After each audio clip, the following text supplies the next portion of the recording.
ఇంతటి ఒక అవకాశాన్ని కల్పించిన మనకు అంతర్వేది దేవుడికి మన ప్రభు అయిన యేసుక్రీస్తు వారి పేరిట కృతజ్ఞతాస్తుతులు చెల్లించుకుంటూ దేవుని ఆరాధించడానికి చేరి వచ్చిన ప్రియ సహోదరి సహోదరులందరికీ మన రక్షకుడైన యేసుక్రీస్తు వారి పేరిట నా హృదయపూర్వక వందనాలు. కిందటి వారంలో నేను రాలేదు. అంతకు ముందు వారంలో దేవుని రాజ్యమును గూర్చిన సత్యం అనే అంశంలో దేవుని రాజ్య నివాసులుగా ఉన్న ప్రతి ఒక్కరూ కూడా వారికి ఉన్న బాధ్యతను వారు ఎరిగి వేటితో అయితే పోరాటం చేయాలో వాటితో పోరాటం చేసి ఒక గొప్ప ఆధిక్యతను గొప్ప గొప్ప బహుమానాన్ని అలాగే అధికారాన్ని కిరీటమును సంపాదించుకోవాల్సిన అవసరత ప్రతి ఒక్కరికి ఉంది అన్న విషయాన్ని మనం ఆలోచించాలి. వాస్తవానికి చెప్పాలంటే మనమందరం కూడా పిలువబడినది మనకు పిలుపు రావడానికి గల కారణమే ప్రతి ఒక్కరు కూడా బహుమానం పొందుకోవాలి అని. ఆయన పిలుపులోనే ఒక గొప్ప బహుమానం అనేది దాగి ఉంది. ఆ బహుమానము మనం పొందుకోవాలి అని ఒక ఆశ మనకు ఉండాలి, ఆసక్తి మనకు ఉండాలి. ఆ బహుమానం మనం అందరము కూడా కోరుకోవాలని ఒక ఆలోచన మన కన్నతండ్రి అయిన దేవుడు. ఇది ప్రతి ఒక్కరికి ఆయన ఇవ్వాలనుకున్నాడు. కాకపోతే ఎవరైతే ఆయన కొరకు జీవిస్తారో, ఎవరైతే ఆయన కొరకు ఈ దేహాన్ని ఉపయోగించుకుంటారో వారి మాత్రమే ఆ బహుమానం అనేది ఇవ్వబడు. ఫిలిప్పీయులకు రాసిన పత్రిక 3వ అధ్యాయము 14వ వచనంలో పౌలు గారు తెలియజేస్తున్న విషయాన్ని ఒకసారి మనం జాగ్రత్తగా పరిశీలిస్తే, ఫిలిప్పీయులకు రాసిన పత్రిక 3వ అధ్యాయము 14వ వచనం, క్రీస్తు యేసునందు దేవుని ఉన్నతమైన పిలుపునకు కలుగు బహుమానము పొందవలెనని గురి యొద్దకే పరిగెత్తుచున్నాను. చాలు, దేవుని ఉన్నతమైన పిలుపునకు కలుగు బహుమానము అంటున్నారు ఇక్కడ పౌలు గారు. అంటే ఆయన పిలుపు అనేది ఎవరికైతే వచ్చిందో వారందరికీ కూడా ఆయన ఏం చేయాలనుకున్నాడు అంటే బహుమానం ఇవ్వాలి అనుకున్నాడు. కాకపోతే ఈ బహుమానం అనేది గురి యొద్దకు ఎవరైతే పరిగెడతారో, గురి వైపు మాత్రమే చూసి పరిగెడతారో వారికి మాత్రమే లభించే. అందుకే మనం గురి యొద్దకు పరిగెత్తే వారిగా ఉండాలి, బహుమానం పొందుకోవాలి. బహుమానం పొందుకోవాలి అంటే మనకు ఏదైతే మన ముందర పరుగు పందెం ఉందో ఆ పరుగు పందెంలో మనం గెలిచేవారిగా ఉండాలి. పౌలు గారు అందుకే అంటారు, నేను మంచి పోరాటము పోరాడితిని, నా పరుగు కడముట్టించితిని. నా పరుగు అనేది నేను కడముట్టించాను. నేను కడ వరకు ఈ పరుగులో పరిగెడుతూనే ఉన్నాను. ఎందుకో తెలుసా? నా పోరాటం అనేది మంచిదిగా ఉండాలి. అది ఎప్పుడైతే మంచి పోరాటముగా ఉంటుందో అప్పుడే నేను నిత్య జీవాన్ని చేపట్టే అవకాశాన్ని సంపాదించుకుంటాను. అలాగే ప్రభు అయిన యేసుక్రీస్తు వారి చేత నేను మంచి బహుమానము పొందుకుంటాను. కిందటి భాగంలో మనం ఆలోచించాము, మనకి ఎన్నో కిరీటాలు అనేవి ఉంచబడి ఉన్నాయి. వాటిని అన్నిటినీ కూడా మనం సంపాదించుకోవాలి. మన ప్రభు అయిన యేసుక్రీస్తు వారే వాటిని అన్నిటినీ కూడా మన శిరస్సు మీద పెడతానని వాగ్దానం చేశారు. ఆయన ఇచ్చిన వాగ్దానం ప్రకారంగానే మనం ఆ కిరీటాలను సంపాదించుకోవాలి. నీతి కిరీటం అనేది ఉంచబడి ఉన్నది, దాని కొరకే నేను పరిగెడుతున్నాను అన్నారు పౌలు గారు. ఆ నీతి కిరీటాన్ని నేను పొందుకోవాలి అంటే ఏ పరుగు పందెంలో నేను పరిగెడుతున్నానో అది కడ వరకు నేను పరిగెత్తేవాడిగా ఉంటాను. అర్ధాంతరంగా నేను మధ్యలో ఆగిపోతే, ఆయనను పక్కన పెట్టేసి వేరే మార్గంలో నేను వెళ్తే, ఆయనను కాదు అనేసి నా ఇష్టానుసారంగా నేను జీవిస్తే ఆ పరుగు పందెంలో నేను గెలిచిన వాడను కాదు, బహుమానం పొందుకునే అర్హత గలవాడను కూడా నేను కాదు. ఇక్కడ చాలా మంది ఆలోచించేది ఏంటంటే, ప్రెసెంట్ లైఫ్ లో నేను బిందాస్గా ఉంటే సరిపోతుంది, హ్యాపీగా ఉంటే సరిపోతుంది, ఏ డోకా లేకుండా ఉంటే సరిపోతుంది అని ఒక ఆలోచనతో ఉంటారు. కారణం ఏంటంటే భవిష్యత్తు అనేది వారికి తెలియదు కాదు. భవిష్యత్తులో తండ్రి అయిన దేవుడు మనకు ఎంత గొప్ప ఏర్పాటుని ఏర్పరిచాడో వారికి అది అర్థం కాలేదు. కాబట్టి ఈ ప్రస్తుత కాలంలో వారికి నచ్చినట్టుగా వారు జీవిస్తారు. రీసెంట్గా ఒక ఆటో మీద నేను ఒక కొటేషన్ చూశాను. మనకు మరణం అనేది ఎలా సంభవిస్తుందో, ఎప్పుడు సంభవిస్తుందో తెలియదు, కాబట్టి ప్రతి మూమెంట్ని మనం ఎంజాయ్ చేయాలి అంటున్నాడు. ఆ కొటేషన్లో ఉన్న భావం. ప్రతి టైంని, ప్రతి సెకండ్ని మనం ఏం చేయాలంటే ఎంజాయ్ చేయాలి. ఎందుకంటే డెత్ అనేది అన్ఎక్సెప్టబుల్. అది ఎప్పుడు కూడా మనము ఎక్స్పెక్ట్ చేసినప్పుడు వచ్చేది కాదు. కాబట్టి ఉన్న ఈ లైఫ్ని మనం ఏం చేయాలంటే ఎంజాయ్ చేయాలని ఒక ఆలోచనతో ఉండాలి. రైట్. మరణం ఎప్పుడు కూడా ఎవరికి చెప్పిరాదు, కానీ మరణం తర్వాత మరో జీవితం ఉంది కదా. మరణం అనేది ఎవరికి ఎలా వస్తుందో అనేది ఎవరికి తెలియదు, కానీ మరణం తర్వాత మరో జీవితము. మరి ఆ జీవితానికి కొరకు ఎలాంటి గురి అవసరం లేదా? ఆ జీవితము మనం మంచిగా పొందుకోవడానికి ఎలాంటి కర్తవ్యం అవసరం లేదా? మనం బ్రతికున్నప్పుడు సుఖ దుఃఖాలు ఎలాగైతే ఉన్నాయో మరణించిన తర్వాత కూడా సుఖ దుఃఖాలు ఖచ్చితంగా ఉన్నాయి. కాకపోతే సుఖాన్ని ఎవరైతే అనుభవిస్తారో వారు బాధ మాత్రము అనుభవించే అవకాశం ఉండదు మరణం తర్వాత. ఎవరైతే బాధను అనుభవిస్తారో వారు సుఖాన్ని అనుభవించే అవకాశం ఉండదు మరణం తర్వాత.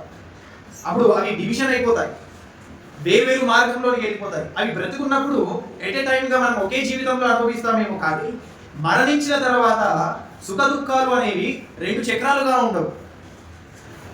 మనం బ్రతికున్నప్పుడు అవి 2 చక్రాలుగా ఉపయోగింపబడతాయి, కానీ మరణించిన తర్వాత అవి 2 కూడా కలిసి మనతో ఉండవు. పరలోకానికి చేరుకున్న వారు సుఖంగా ఉంటారు, స్వేచ్ఛగా ఉంటారు, గొప్పగా ఉంటారు. కానీ నరకానికి వెళ్ళిపోయిన వారు నిత్యము బాధను అనుభవిస్తారు. ఆరని అగ్నిలో వారు కాలుతూ ఉంటారు. నరకానికి వెళ్ళిన వారికి సుఖంతో సంబంధం ఉండదు, పరలోకానికి వెళ్ళిన వారికి బాధతో సంబంధం ఉండదు. అందుకే అంత గొప్ప ఆధిక్యతను భవిష్యత్తు కాలంలో మనకు తండ్రి అయిన దేవుడు కలగజేయడానికి మనం కారకులుగా ఉండాలి. అంటే ఈ ప్రస్తుత కాలంలోనే మనం చేయవలసినది ఏదైతే ఉందో అది క్రమంగా చేస్తే అప్పుడు అది సంపాదించుకో, అది మన కొరకు ఉంచబడి ఉంది. అందుకే యేసుక్రీస్తు వారు కూడా మనకు రూఢిగా ఖచ్చితంగా తెలియజేసిన విషయం ఏంటంటే మత్తయి సువార్త 13వ అధ్యాయము 43వ వచనంలో, అప్పుడు నీతిమంతుడు తమ తండ్రి రాజ్యంలో సూర్యుని వలె తేజరిల్లుదురు, చెవులు గలవారు వినురు గాక. అదే అధ్యాయము 23వ వచనంలో చూద్దాం. మంచి నేల మీద విత్తబడిన వాడు వాక్యము విని గ్రహించువాడు, అట్టి వారు సఫలులై ఒకడు 100 ఒకడు 60 ఒకడు 30 ఫలించునను. ఇక్కడ దేవుని రాజ్యంలో ఎవరైతే ప్రవేశించాలని కోరుకుంటారో, ఎవరైతే ఆయన రాజ్యంలో సూర్యుని వలె ఉదయించాలనుకుంటారో వారు చేయవలసినది ఏంటో ముందు మాటలో చెప్తున్నారు ఆయన. వారు నీతిమంతులుగా ఉంటారు. నీతిమంతులుగా ఉన్నవారు సూర్యుని వలె తేజరిల్లుతారు. అలా తేజరిల్లే అవకాశము భవిష్యత్తులో మనం పొందుకోవాలి అంటే ఇక్కడ మనం ఏం చేయాలి? దశల వారిగా ఎదిగే వారిగా ఉండాలి. 100 గలవారు 100 ఫలిస్తారు, 60 వారు 60 ఫలిస్తారు, 30 వారు 30గా ఫలిస్తారు. వారికి ఉన్న తలాంతులు బట్టి వారు వర్ధిల్లుతూనే ఉంటారు. అలా మనం ఎప్పుడైతే వర్ధిల్లే వారిగా ఉంటాం, ప్రెసెంట్ ఇప్పుడు మనం 30% ఉన్నాం అనుకోండి, తర్వాయి సందర్భంలో మనం 60% ఉండాలి. ఆ తర్వాత 100%లోకి మనం చేరుకోవాలి. అభివృద్ధి కనిపించాలి. ఎప్పుడైతే అభివృద్ధి కనిపిస్తుందో అప్పుడే నీతిమంతులుగా తీర్చబడే అవకాశం మనం సంపాదించుకుంటాము. సూర్యుని వలె ఉదయించే అవకాశం కూడా మనం పొందుతాం. ఇదంతా కూడా భవిష్యత్తుకు సంబంధించిన విషయాలు. మనకు భవిష్యత్తు అనేది ఒకటి ఉంది. ఇక్కడ భవిష్యత్తు లేదు కాబట్టి వచ్చి కూర్చున్నారా? భవిష్యత్తు ఉంది కాబట్టి కూర్చున్నారా? భవిష్యత్తు ఉంది అని ఒక నమ్మకంతో కూర్చున్నారా మీరు అందరూ? లేదంటే భవిష్యత్తు లేదంటే మనం చనిపోయిన తర్వాత ఇంకా గాలి కలిసిపోతాం, లేదంటే ఇంకేదో అయిపోతాం, మరో జీవితం లేదు అన్న భావం కూర్చున్నారా? మరో జీవితం ఉంది అన్న భావంతో కదా మనం ఇక్కడ కూర్చున్నాము. మరో జీవితం ఉంది అన్నప్పుడు ఆ జీవితం గొప్పగా ఉండాలి అంటే ఈ ప్రస్తుత కాలంలోనే దాన్ని డిజైన్ చేసుకోవాలి, దాన్ని క్రమంగా మనం నిర్మించుకోవాలి. దాన్ని ఎలా నిర్మించుకోవాలో, దాన్ని ఎలా సరి చేసుకోవాలో, భవిష్యత్తు అనేది గొప్పగా ఎలా ఉంచుకోవాలో అనే బాధ్యత తండ్రి అనేది మన చేతిలో పెట్టాడు. దానికి బాధ్యులుగా మనం ఉన్నాం. తర్వాత రోజు మన మరణానికి వీల్లేదు, తండ్రి మీరు నాకు ఇది ఇవ్వలేదు కాబట్టి నేను ఇది చేయలేకపోయాను అని చెప్పడానికి వీల్లేదు. ప్రతిదీ కూడా ఆయన సమకూర్చి పెట్టాడు. దానిని జాగ్రత్తగా వాడుకుంటూ ఉపయోగించుకోవాల్సిన బాధ్యత మనది. సమయం పోనీయక దాన్ని సద్వినియోగం చేసుకుంటూ దాన్ని ఎలా యూటిలైజ్ చేసుకోవాలో అలా యూటిలైజ్ చేసుకుంటూ మనం పొందుకోవాల్సిన బహుమానమును క్రమంగా మనం ఏం చేయాలంటే పొందుకునే వారిగా ఉంటారు. మన ప్రభు అయిన యేసుక్రీస్తు వారు మన శిరస్సు మీద నీతి కిరీటము, జీవ కిరీటము, అక్షయ కిరీటము కదా, వీటిని అన్నింటినీ కూడా పెట్టాలి అంటే అర్హులుగా ఉండాలి కదా, మనం దశల వారిగా ఎదిగే వారిగా ఉండాలి కదా. మరొకసారి చదువు మాట 23వ వచనంలో, మంచి నేల మీద విత్తబడిన వాడు వాక్యము విని గ్రహించువాడు అట్టి వారు సఫలులై ఒకడు 300గాను, ఒకడు 60గాను, ఒకడు 30గాను ఫలించున్నాను. ఫలించడం మాత్రం మానరు ఎవరైతే విని దాన్ని అంగీకరిస్తారు. ఫలితమే కనిపించట్లేదు అంటే వాక్యాన్ని వినేవారిగా లేరు. దాన్ని ఎలా గ్రహించుకోవాలో, ఎలా దాన్ని అమలులో పెట్టుకోవాలో ఆ ఆలోచన కలిగిన వారు లేరు కాబట్టి దశల వారిగా ఎదిగేవారిగా కనిపించలేదు. అందుకే మనం ఎదిగేవారిగా ఉన్నామా లేదా అనేది మనము పరీక్షించుకోవాలి. మనం దేవుడిలోకి వచ్చి ఎంతకాలం అయింది, ఆయన మనకు పనిని అప్పగించి ఎంతకాలం అయింది, మనం ఎంత పని ముగించుకున్నాం. యేసుక్రీస్తు వారు తనకు ఇవ్వబడిన కాలంలో పనంతటిని పూర్తి చేసి, అయ్యా చేయుటకు నీవు నాకు ఇచ్చిన పని నేను సంపూర్ణంగా నెరవేర్చాను అన్న మాట ఎలాగైతే ధైర్యంగా అన్నాడో ఆ మాట మనము ఈ సెకండ్లో అనగలం. మన కాలం ఎంతుందో మనకు తెలియదు, రైట్? మన కాలం ఎంతుందో మనకు తెలియదు. సరే, మనం చనిపోయే ముందరే మనం చెప్పేవారిగా ఉంటే ఆ స్థితి మనకు ఉందా? ఇంతలో కనబడి అంతలో మాయమైపోయే జీవితం కదా మనది. మరణం అనేది ఎప్పుడు వస్తుందో తెలియదు కదా మనకు. మరి ఆ మరణం వచ్చే ఆ కొద్ది క్షణాలలోనే తండ్రి నీవు నాకు ఇచ్చిన పని నేను సంపూర్ణంగా నెరవేర్చాను అని ధైర్యంగా చెప్పి మరణించేంత గొప్ప స్థితిలో మనం ఉన్నామా? లేదా అలా లేకపోతే మనం ఫలించిన వారు కాదు. భవిష్యత్తులో 43వ వచనంలో తెలియజేశాడే, నీతిమంతులు ఎలాగైతే సూర్యుని వారికి ఉదయిస్తారో తేజరిల్లుతారో అలా తేజరిల్లే అవకాశం మనకు ఉండదు. అందుకే ఈ ప్రస్తుత కాలంలోనే మనం చేయవలసినది నమ్మకంగా చేస్తేనే నిత్య జీవం అనే ఆ మహాలోకమైన పరలోకానికి చేరే అవకాశాన్ని సంపాదించుకోవాలి. అదే కాదండి పౌలు గారు తిమోతి గారికి తెలియజేసిన మాట, ఇదిగో తిమోతి, విశ్వాస సంబంధమైన మంచి పోరాటము నిత్య జీవమును చేపట్టు. మంచి పోరాటం నువ్వు చేయి, నిత్య జీవాన్ని నువ్వు చేపట్టు. అంటే నిత్య జీవాన్ని చేపట్టాలి అంటే మంచి పోరాటం ఖచ్చితంగా చేయాలి. నీతి నిమిత్తమైన మంచి పోరాటము మనం జరిగించాలి. అందుకే ఆయన నీతి నిమిత్తం ఎవరైతే హింసింపబడతారో వారు ఏమవుతారు?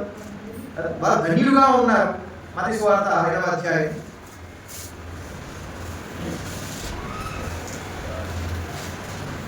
10వ వచనం, నీతి నిమిత్తము హింసింపబడు వారు ధన్యులు, పరలోక రాజ్యం వారిది. పరలోక రాజ్యాన్ని పొందుకోవాలి అంటే నీతి నిమిత్తము హింసింపబడే వారిగా ఉండాలి, నీతి కొరకు పోరాటం చేసేవారిగా ఉండాలి, నీతిని ప్రకటించడానికి మనం ప్రయాసపడేవారిగా ఉండాలి. అప్పుడు కదా పరలోకాన్ని పొందుకుంటాం. మన ఇష్టానికి మనం బ్రతికేసి కదా నీతి కార్యములు ఏది కూడా జరిగించకుండా, నీతి కిరీటాన్ని మనం పెట్టుకోకుండా నిత్య జీవంలోకి వెళ్ళిపోదాము అనుకుంటే అది మన మూర్ఖత్వం అవుతుంది, అది మన బుద్ధిహీనత అవుతుంది, అమాయకత్వం అవుతుంది. కాబట్టి అలా కాకుండా మనల్ని మనం జాగ్రత్త పరచుకునే అవకాశాన్ని ప్రతిసారి తండ్రి అయిన దేవుడు మనకు కల్పిస్తూనే ఉన్నాడు. ఆయన దీర్ఘశాంతం చేయడు. ఆయన దీర్ఘశాంతాన్ని మన పట్ల కనపరచడానికి గల కారణమే అవకాశం ఇవ్వడం. ఆ అవకాశాన్ని మనము దుర్వినియోగపరుచుకున్నాము అంటే అకస్మాత్తుగా మన నుంచి మరణం అనేది వస్తుంది. అప్పుడు మనం ఎంత మారాలనుకున్నా మారే అవకాశం. అందుకే యోహాను సువార్త 14వ అధ్యాయం మొదటి 3 వచనాలలో యేసుక్రీస్తు వారు తెలియజేసిన విషయం, నిత్య జీవమును మనము చేపట్టే ఒక గొప్ప అవకాశం గలవారిగా ఉండడానికి. యోహాను సువార్త 14వ అధ్యాయం మొదటి వచనం, మీ హృదయమును కలవరపడనీయకుడి, దేవుని యందు విశ్వాసం ఉంచుచున్నారు, నా యందు విశ్వాసం ఉంచుడి. నా తండ్రి ఇంట అనేక నివాసములు కలవు, లేని ఎడల నేను మీతో చెబుతున్నాను, మీకు స్థలం సిద్ధపరచుటకు వెలుచున్నాను. నేను వెళ్ళి మీకు స్థలం సిద్ధపరచిన ఎడల నేను స్థలంలో మీరును ఉండులాగున మరలా వచ్చి నా యొద్ద ఉండుటకు మిమ్మల్ని తీసుకొని వెళ్తాను. నేను యేసుక్రీస్తు వారు ఎప్పుడు వస్తారో అనేది ఎవరికి తెలియదు, కానీ ఒక క్లూ మాత్రం ఇక్కడ ఇస్తున్నారు, ఆయన ఎప్పుడు వస్తారో అని. రైట్? ఒక క్లూ మాత్రం ఇస్తున్నారు. ఏంటి అంటే ఎవరికైతే ఎన్ని స్థలాలు అయితే సిద్ధపరచారో ఆ స్థలాలన్నీ కూడా సిద్ధపరిచిన తర్వాత అప్పుడు నేను వస్తాను. ఎంతమందికి అయితే నేను స్థలాలు సిద్ధపరచాలో వారందరికీ సిద్ధపరిచిన తర్వాత నేను వస్తాను. కానీ ఎప్పుడు వస్తాను అనేది ఆయన ఖచ్చితమైన ఆ సమయం మాత్రం చెప్పలేదు. కానీ రావడానికి మాత్రము రీజన్ చెప్తున్నాడు. రావడానికి ఒక కారణం చెప్తున్నాడు. ఎప్పుడు వస్తాడో అన్న దానికి సూచనగా చెప్తున్నాడు. ఏంటి అంటే అవి ఎప్పుడైతే సిద్ధపడతాయో అప్పుడు నేను వస్తాను. నా తండ్రి ఇంకా అనేక నివాసము కలవు, దేని ఎడల మీతో చెప్పుదును, మీకు స్థలం సిద్ధపరచ వెలుచున్నాను. నేను వెళ్ళి మీకు స్థలం సిద్ధపరిచిన ఎడల నేనుండు స్థలంలో మీరును ఉండులాగున మరలా వచ్చేదను. నేనుండు స్థలంలో మీరును ఉండులాగున, నేనుండు స్థలంలో మీరును ఉండులాగున. భవిష్యత్తు అనేది ఎలా ఉంటుందో అనేది చెప్తున్నాడు ఆయన. మీరేదో వేరే ప్రాంతంలో ఉండేవారు కాదు, వేరే ప్లానెట్ లో ఉండేవారు కాదు. చనిపోయిన తర్వాత నిత్య జీవంలోకి చేరుకున్నప్పుడు మీరు నాతో పాటు ఉండేవారు. నేనుండు స్థలంలో మీరు కూడా ఉంటారు. అంటే తండ్రి అయిన దేవుడు యేసుక్రీస్తు వారికి ఏదైతే మహిమను ఇచ్చారో అదే మహిమను మనకు కూడా ఇవ్వాలని ఆశ కలిగి ఉన్నాడు. ఆయన ఏదైతే ఆధిక్యతను సంపాదించుకున్నాడో అదే ఆధిక్యతను మనకి ఇవ్వాలనుకుంటున్నాడు. ఆయన ఎంత గొప్పవాడిగా ఉన్నాడో మనం కూడా అంతే గొప్పవాడిగా ఉండాలని తండ్రి అయిన దేవుడు కోరిక. అది భవిష్యత్ కాలంలో మనం పుట్టుకోవాలి. అంటే ఈ ప్రస్తుత కాలంలో మనం ఎలా ఉండాలో మొదటి వచనం చెప్తున్నాడు ఆయన. మీ హృదయమును కలవరపడనీయకుడి, దేవుని యందు విశ్వాసం ఉంచుచున్నారు, నా యందును మీరు ఏం చేయండి? విశ్వాసం ఉంచండి. నా యందు కూడా మీరు ఏం చేయండి? విశ్వాసం ఉంచండి. విశ్వాసం అంటే కేవలము ఆయన నమ్మడం కాదు. విశ్వాసం అంటే దానికంటూ ఒక పరమార్థం ఉంది. ఏంటి అంటే విశ్వాసం అనేది ఎప్పుడు కూడా ఒంటరిగా ఉండేది కాదు.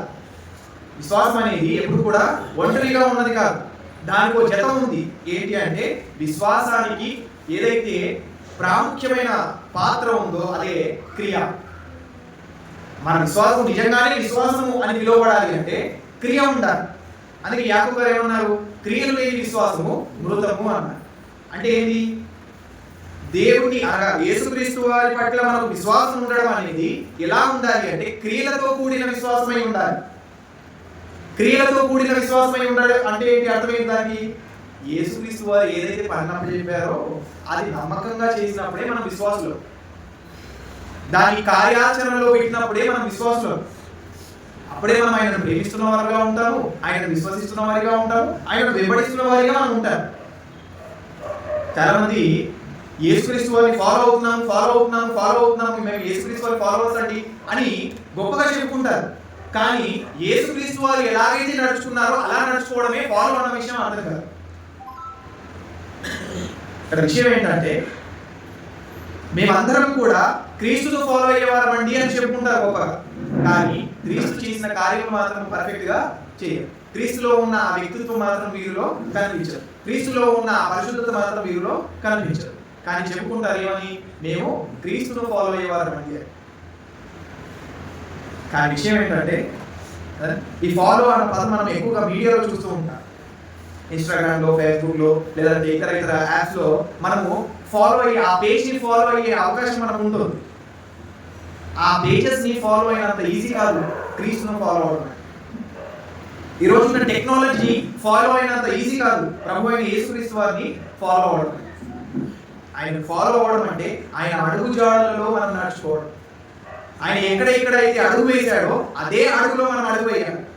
ఆయన ఎలాగైతే నడిచాడో అలాగే మనం నడవాలి. ఆయన ఎలాగైతే ప్రవర్తించాడో అలాగే మనం ప్రవర్తించాలి. ఫర్ ఎగ్జాంపుల్, ఒక వ్యభిచారం చేస్తున్న ఒక స్త్రీ మీ ఎదుట నిలబడింది అనుకోండి. మీకు తెలుసు ఆమె వ్యభిచారం చేస్తున్న స్త్రీ అని. అప్పుడు మీకు ఉండవలసిన ఆలోచన ఏ విధంగా ఉంటుంది? కామన్ గా మనందరికీ ఒకవేళ ఒక వ్యభిచారం చేస్తున్న స్త్రీ అక్కడ నుంచుంది అనుకోండి, అప్పుడు వచ్చే ఆలోచన ఏంటి? అరే ఇది చెడ్డరా, ఇదంత పని మంది ఎవరు లేరు అన్న ఆ అభిప్రాయమే కదా మనకు ఉండేది. కానీ ప్రభువైన యేసుక్రీస్తు వారు అలాంటి ఆలోచనలు చూడలేదు. వ్యభిచారం చేయించుండగా పట్టబడిన ఆ స్త్రీని తీసుకొని వచ్చి ఆయన ముందు నిలబెట్టినప్పుడు ఆయన పలికిన ఆ మాటలు, ఆయన ప్రవర్తించిన ఆ ప్రవర్తన, అలాంటి ఆలోచన మనలో ఉన్నప్పుడు ఆయన అడుగుజాడలు మనం నడుచుకోవాలి. మనకు నీచంగా చూస్తారు, కానీ ఆ నీచంగా ఉన్న దాన్ని ఆయన ప్రేమించి దాన్ని మార్చాడు. అది కదా ప్రభు అంటే. అలా నడుచుకోవడమే కదా ప్రభుని ఫాలో అవడం అంటే. అలాంటి తత్వం కలిగి ఉన్నప్పుడే కదా మనము దైవత్వంలో ఉన్న సర్వపరిపూర్ణతను పొందుకోగలం. అలా మనము ఏదో మాటపూర్వకంగా ఆయన ఫాలో అవడము, మాటపూర్వకంగా ఆయన పట్ల విశ్వాసం ఉంచడము కాదు. విశ్వాసం అంటే క్రియలతో కూడిన విశ్వాసం అయి ఉండాలి. క్రియ అంటే యేసుక్రీస్తు వారు ఏదైతే పని చెప్పారో ఆ పనిని ఖచ్చితంగా చేసేవారిగా మనం ఉండాలి. అప్పుడు ఆయన మీద మనం విశ్వాసం పెట్టుకున్నవారు. అలా ఎవరైతే విశ్వాసం పెట్టుకుంటారో వారి గురించి మాట్లాడుతున్నాడు. భవిష్యత్ కాలంలో నేను మీకంటూ ఒక స్థలాన్ని సిద్ధపరిచి ఉంచుతాను. అది ఎప్పుడైతే సిద్ధమైపోయిందో నేను మరలా వచ్చి మిమ్మల్ని ఏం చేస్తాను, తీసుకొని వెళ్తాను. అక్కడ ఉన్నాయి అనేక నివాస స్థలాలు ఉన్నాయి. అది నేను మీకు ఇవ్వాలనుకుంటున్నాను. అది మీకు ఇవ్వాలి అంటే మీరు నా తండ్రి పట్ల ఎలాగైతే విశ్వాసం గలవారిగా ఉన్నారో నా యందు కూడా మీరు విశ్వాసం గలవారిగా ఉండాలి. నన్ను కూడా మీరు విశ్వసించాలి. అలాగని శిష్యులు ఆయన విశ్వసించలేదా? అండ్ అలాగని అక్కడ ఉన్న ఆ శిష్యులు ఆయన విశ్వసించలేదా? కాదు. ఇక్కడ యేసుక్రీస్తు వారు చెప్పదలచిన విషయం ఏంటంటే నేను అప్పగించిన పనిని మీరు తుదముట్టించండి. అప్పుడు మీ కొరకు సిద్ధపరిచిన స్థలంలో నేనుంటూ ఆ స్థలంలో మీరు కూడా ఉండేలా తీసుకొని వెళ్తారు.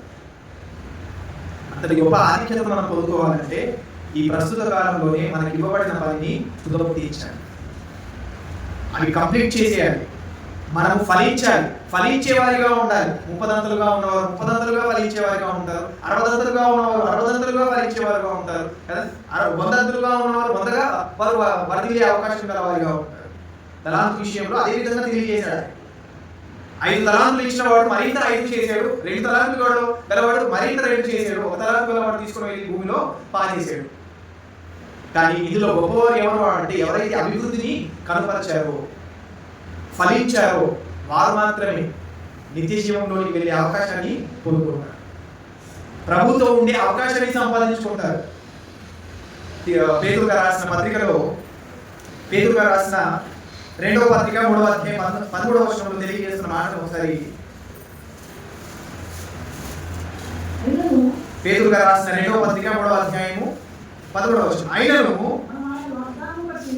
మనము ఆయన వాగ్దానం బట్టి క్రొత్త ఆకాశం కొరకును క్రొత్త భూమి కొరకును కనిపెట్టుచున్నాము, వాటి యందు నీతి నివసించును. ప్రియులారా, వీటి కొరకు మీరు కనిపెట్టువారు కనుక శాంతం గలవారై ఆయన దృష్టికి నిష్కలంపులుగాను నిందారహితులుగాను కనబడినట్లు జాగ్రత్త పడుడి. మరియు మన ప్రభు యొక్క దీర్ఘశాంతము రక్షణార్థమైనదని ఎంచుకొనుడి. అలాగూ మన ప్రియ సహోదరుడైన పౌలు కూడా నీకు రాసి ఉన్నాడు. ఇక్కడ ప్రభు అయిన యేసుక్రీస్తు వారు కూడా మన పట్ల కనపరిచేది ఏంటంట? దీర్ఘశాంతం. అది కూడా ఎలాంటి దీర్ఘశాంతం అంటే రక్షణార్థమైన దీర్ఘశాంతం. మనల్ని చూస్తే దేవుడికి సంతోషం పుట్టాలి కానీ కోపం వచ్చేలా మన ప్రవర్తన ఉండకూడదు. మనల్ని చూస్తే ఆయనకు సంతోషం కలగాలి కానీ బాధ కలిగేలా ఇప్పుడు కూడా ఉండకూడదు. ఆయన రక్తంలో కడగబడిన వారు అవిధేయులుగా మారిపోతే ప్రభు అయిన యేసుక్రీస్తు వారికి కోపం రాదా? అంతా కష్టపడి నేను ప్రాణం పెట్టి నా రక్తం చేత కడిగి పరిశుద్ధుగా చేస్తే మరలా అదే గుడిగుంట్లోకి వెళ్తున్నాడు అని కోపం రాదా? కానీ ఆ కోపంలో కూడా ఆయన దీర్ఘశాంతాన్ని కనపరుస్తున్నాడు. ఆ కోపాన్ని మానేసి ఆయన దీర్ఘశాంతాన్ని కనపరుస్తున్నాడు. ఎందుకంటే అది రక్షణార్థంగా వీరికి ఉండాలి. ఆ క్రొత్త ఆకాశం కొరకు, ఆ క్రొత్త భూమి కొరకు ప్రతి ఒక్కరు కూడా కనిపెట్టేవారిగా ఉండాలి. ఆయన ఎప్పుడు వస్తాడో, మనం ఎప్పుడు తీసుకుని వెళ్తాడో ఒక ఆలోచనతో మనం ఉండాలి. అది నీతిగా ఉంటుంది. అలాంటి ఆ ఆలోచన ఎవరికి ఉంటుంది అంటే ఎవరైతే పని పూర్తి చేశారో వారికి మాత్రమే ఉంటుంది. ఆ ఆలోచన ఎవరికి ఉంటుంది అంటే పనంతా పూర్తి అయిపోతుంది వారికి మాత్రమే ఉంటుంది. ఆఫీస్లో కానివ్వండి, లేదంటే ఇక్కడ ఇతర పనులలో కానివ్వండి, మనకి ఇవ్వబడిన టార్గెట్ ఏదైతే ఉందో ఆ టార్గెట్ మనం కంప్లీట్ చేసేసామనుకోండి కదా. 1 మంత్లో ఇంత టార్గెట్ ఉంటుంది. ఆ 1 మంత్లో మనం 15 డేస్లోనే టార్గెట్ కంప్లీట్ చేసామనుకోండి, మిగతా 15 డేస్ మనము ఇక ఏ టార్గెట్ కూడా కంప్లీట్ చేసే అవసరం లేదు. తర్వాత ప్రాజెక్ట్ చేతికి వచ్చేంత వరకు, తర్వాత పని మన చేతికి వచ్చేంత వరకు ఈ 15 డేస్ మనము హ్యాపీగా ఉండవచ్చు. ఎందుకంటే 1 మంత్లో కంప్లీట్ చేయాల్సిన టార్గెట్ మనం 15 డేస్లోనే కంప్లీట్ చేసాం కాబట్టి అప్పుడు మిగతా డేస్ మనం హ్యాపీగా ఉండవచ్చు, ఎలాంటి ప్రాబ్లం లేదు. అలాగే మనకి ఇవ్వబడిన పని ఏదైతే ఉందో మన తలాంతులు బట్టి ఇవ్వబడిన కాలానికి ముందే మనం ముగించుకుంటే అప్పుడు మనము గొప్పగా చెప్పుకోగలము, అయ్యా నీవు నాకు ఇచ్చిన పనిని నేను సంపూర్ణంగా నెరవేర్చాను. అర్ధాంతరంగా మనము మరణించామనుకోండి, మనంతా అరకులుగానే ఉండిపోతుంది. అరకులుగా చనిపోయిన మనము అరకులుగా పనిచేసిన మనము ఎలా జీతాన్ని పొందుకోగలం? అలాగని ఆయన అర్ధాంతరంగా మనకు మరణానికి కలిగించాడా అంటే కాదు. మనం ఏదైతే పని చేయాలో ఆ పని కంప్లీట్ అయ్యేంత వరకు, మన లిస్టులో ఉన్న పని అంతా కూడా కంప్లీట్ అయ్యేంత వరకు ఆయుష్కాలం ఉంచుతాడు. కానీ కాలంలో ముందే మరణిస్తున్నాము అంటే కారణం మన వలన ఎలాంటి ప్రయోజనము లేదు. కాలంలో ముందే మనకు ఎందుకు మరణం సంభవిస్తుంది అంటే మన వలన ప్రయోజనం లేదు, అందుకే కాలం చెల్లిస్తున్నాం. కాబట్టి మనం కాలంలో ముందే మరణించేవారిగా ఉండదు. మనకు ఇవ్వబడిన కాలంలో మనంతా కూడా పరిపూర్ణం చేసి ఆయన చేతికి అప్పగించేవారిగా అలా ఉండడానికి ఆయుష్కాలం పొడిగిస్తున్నాడు కదా. ఇంకో 10 రోజులు అయిందనుకోండి, 20 వస్తుంది. మరి ఇయర్ అంతా ఏం చేసాం మనం? ఈ సంవత్సరం అంతా కూడా ఏం చేసాం? గట్టి కొడితే 2 మీటింగ్లు పెట్టాము. అది కూడా బాప్తిజం ఏదో లేదంటే ఇతర ఒక కార్యక్రమం. దానివల్ల కూడా మనకు చేసినది ఏంటి? ఎవరికి రక్షణ సువార్త మనం ప్రకటించాం. దశల వారిగా ఎదగాలి కదా. సంవత్సరం వస్తుంది పోతుంది, సంవత్సరం వస్తుంది పోతుంది అంటే ఎదిగే వారిగా ఎక్కడ ఉన్నాం? రిజల్ట్ కనిపించాలి కదా. చైర్ ఇంకా ఖాళీగానే కనబడుతుంది కదా, చైర్ ఇంకా ఖాళీగానే కనబడుతున్నాయి. బయట ఉండిపోతున్నారు, లోపలే ఉండిపోతున్నారు. బయట ఉన్న వారు దయచేసి మీరు లోపల కూర్చోవడం అలవాటు చేసుకోవాలి. మీరు వచ్చింది ఇక్కడ ఆరాధనకు, ఓకేనా? మీరు లోపల ఇంటి దగ్గర బయట కూర్చోవడం అలవాటు చేసుకుంటే మంచిది.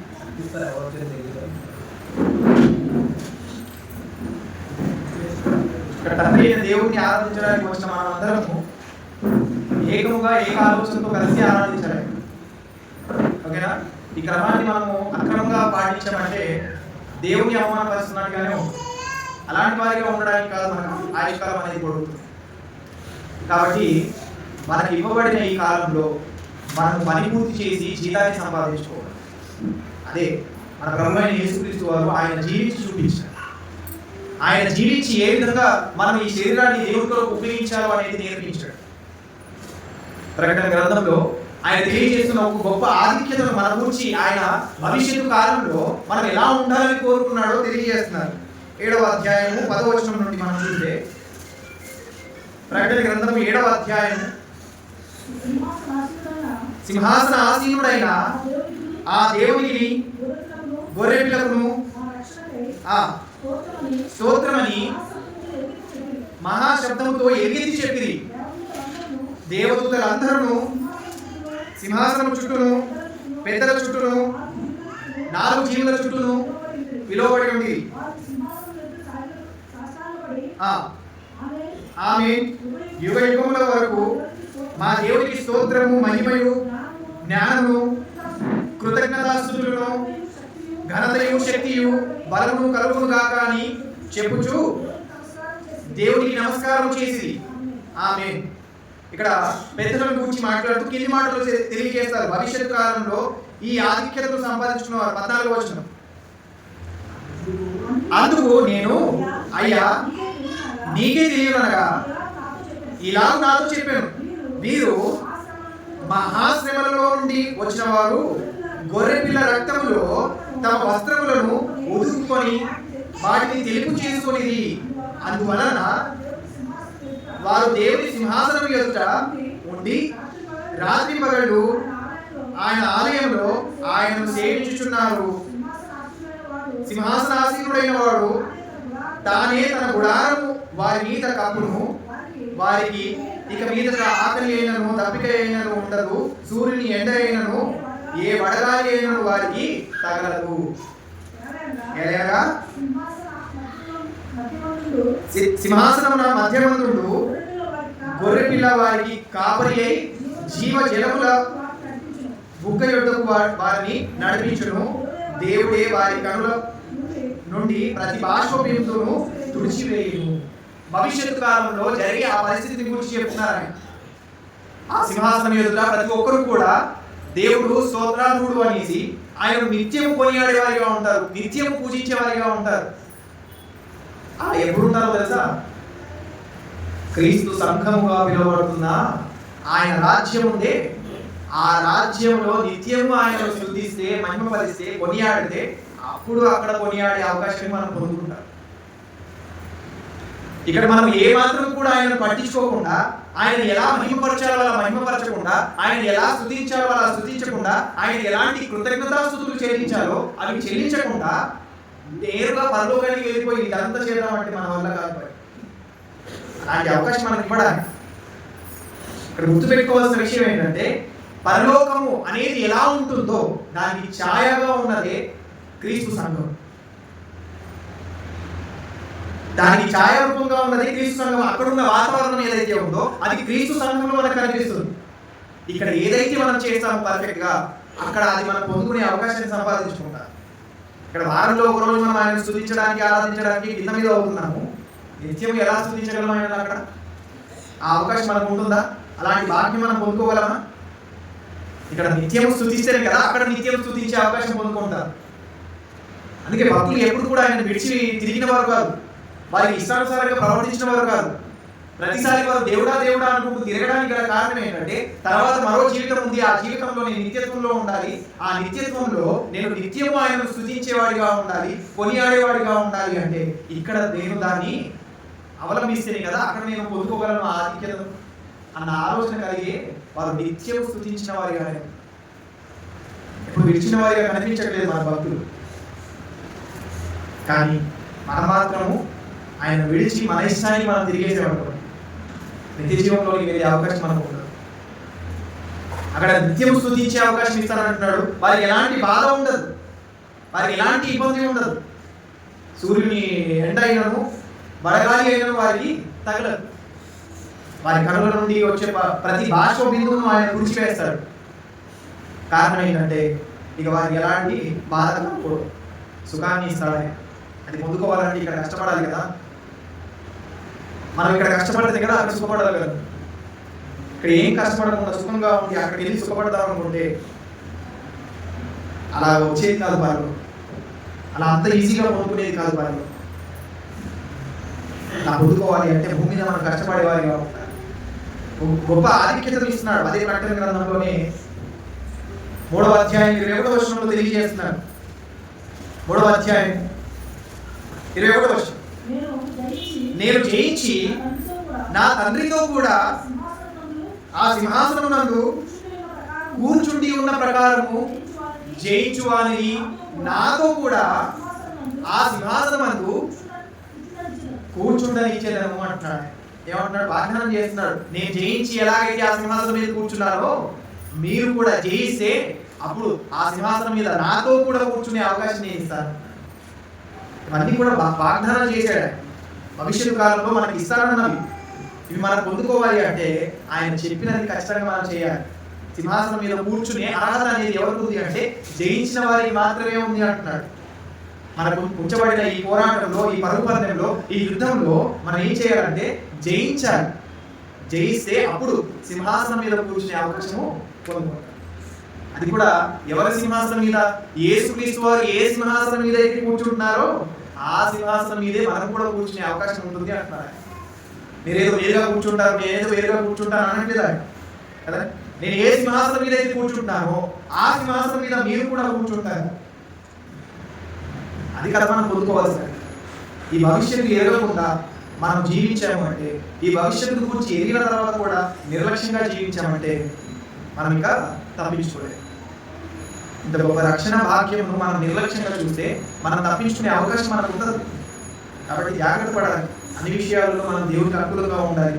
ప్రస్తుత కాలంలోనే మనం ఆయన కొరకు పడవలసిన కష్టం అంతా కూడా పడి తర్వాత కాలంలో మనం సుఖపడడానికి ఇష్టపడాలి.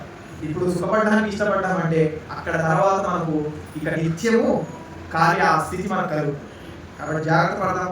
నిత్య జీవం అనే ఆ మహాలోకమైన పరలోకానికి మనం చేరుకోవాలంటే పెట్టబడిన పందెమందు మనం ఖచ్చితంగా తుదమట్టుకు పరిగెత్తే వారిగా కడ వరకు మనం పరిగెత్తాలి. అప్పుడే అంటే మనకు వాగ్దానం చేసిన ప్రకారంగానే ఆయన పరలోకాన్ని మనకి ఇస్తాడు. ఆ సింహాసనం మీద కూర్చుని అర్హత ఇస్తాడు. అలాగే మనకు ఒక క్రొత్త పేరును మనకు పెడతాడు. అలాగే మన పేరును యేసుక్రీస్తు వారి తండ్రి అయిన దేవుని ఎదుట ఒప్పుకుంటాడు. ఒప్పుకోవడమే కాక మనకంటూ ఒక గొప్ప ఆధిక్యతను ఆయన సంపాదించి పెడతాడు కదా. మనకున్న ఆ స్థలాన్ని మనం పాడు చేసుకోకుండా, మనకున్న అవకాశాన్ని మనము దుర్వినియోగపరచుకోకుండా జాగ్రత్త పడదాం. ప్రభువైన యేసుక్రీస్తు వారు ఏ ఆలోచనతో అయితే జీవించారో మనం కూడా అట్టి ఆలోచన కలిగి అట్టి మనసును ఆయుధంగా ధరించుకొని తండ్రి అయిన దేవుడు జీవించి ఆయన రాజ్య నివాసులుగా చేయవలసిన పనులు ఏవైతే ఉన్నాయో అవన్నీ కూడా మనం పర్ఫెక్ట్గా చేసి నిత్యత్వంలో ఇచ్చే అందరికీ